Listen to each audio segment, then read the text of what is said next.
Ocean 8 Goof, buat kamu penggemar Ocean 11 yang pasti juga pernah nonton Ocean 12, Ocean 13, dan kali ini pemerannya adalah cewek-cewek semua. Ocean 8. Ocean 8 ini diperankan oleh Sandra Bullock, Cate Blanchett, Anne Hathaway, dan banyak lagi. Banyak juga artis-artis lain sebagai pemeran figuran seperti Kim Kardashian, Katie Holmes juga ikut main, walaupun ya mereka ada cuma sekedar senyum atau yang cuma "Are you okay?"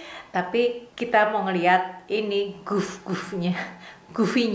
Kenapa aku bilang goofy? Karena ya ada seperti di awal film di mana Debbie Ocean yaitu diperankan oleh Sandra Bullock. Dia ini kayak lagi mau belanja-belanja, ngambil parfum, lipstick, dan kosmetik lainnya. Terus dia kayak pura-pura mau ngembaliin barang itu ke kasir, tapi tidak ada resi, jadi ditolak. Aku nggak tahu apa di sana sistem belanjanya seperti apa ya. Tapi kalau di sini kan kalau kita kayak misalnya mau beli parfum atau lipstick itu Mbak SPG-nya tidak membolehkan kita membawa barang-barang itu tanpa resi. Jadi kalau di sini ya kayaknya lebih aman sih kalau belanjanya daripada di sana ya.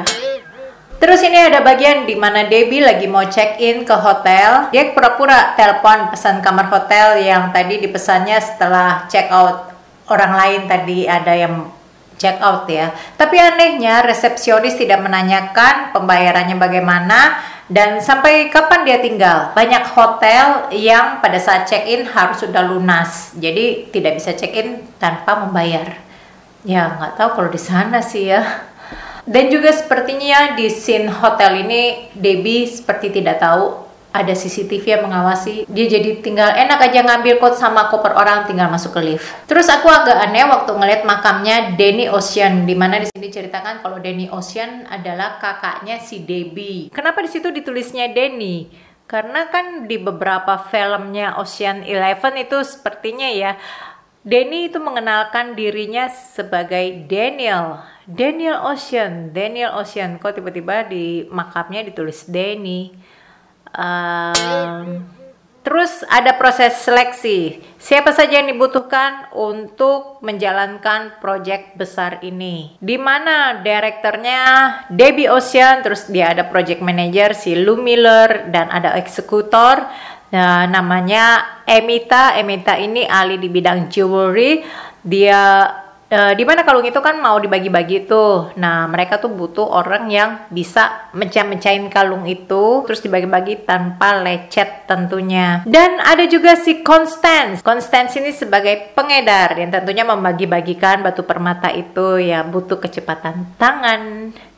Terus Nineball ini dia sebagai hacker untuk mainin Jarkom. Nineball ini diperankan oleh Rihanna. Ada Roswell fashion designer, ya mereka butuh orang yang untuk mendandani objek yang akan memakai kalung yang mereka akan curi.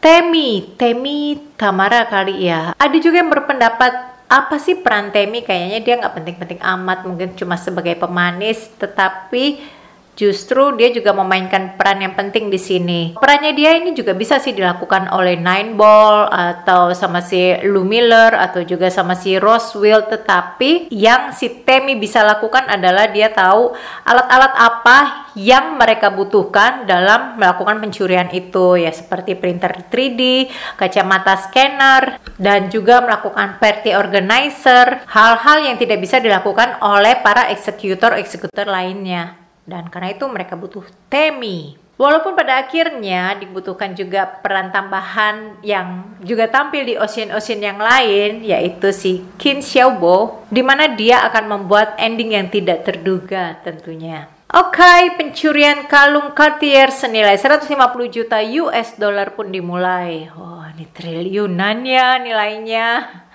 Nineball mencoba hack sistem keamanan di sana, di mana diadakan Met Gala. Yang ini adalah Met Gala, katanya Met Gala ini tahunan yang semua artis-artis orang-orang terkenal akan tampil di sana memamerkan apa yang mereka punya. Di sini Nineball ini mencari tahu siapa yang bertanggung jawab pada keamanan kamera, keamanan CCTV. Dia cari orang ini, nama ini didapat dari websitenya yang kok database-nya bisa kebuka gitu aja ya.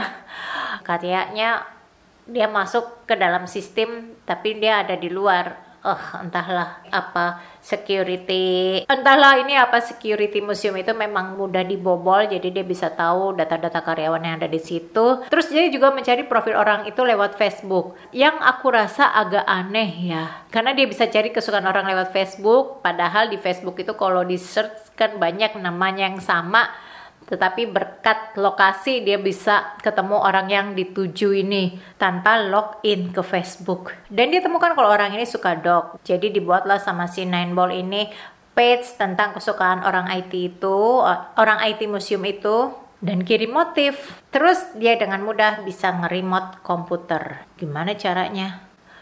Oh ya, Nineball butuh dongle untuk crack. Yang mana hal ini tidaklah semudah dilakukan itu, Ferguson, karena komputer sendiri tidak tahu input passwordnya apa. Sedangkan yang Nineball lakukan adalah membuka karakter per karakter yang sudah terinput, kayak save password gitu ya, dia bisa crack. Jadi kalau kamu pernah nonton filmnya Ethan Hawke yang Mission Impossible, di mana dia harus masukin dongle ke server yang ada di Burj Khalifa, nah kayak gitulah sukarnya, sulitnya ya, ngehack dari dalam. Ini yang harusnya si ini yang harusnya si Nineball lakukan. Dia harusnya masuk ke dalam sistem dari dalam, bukan ngehack dari luar.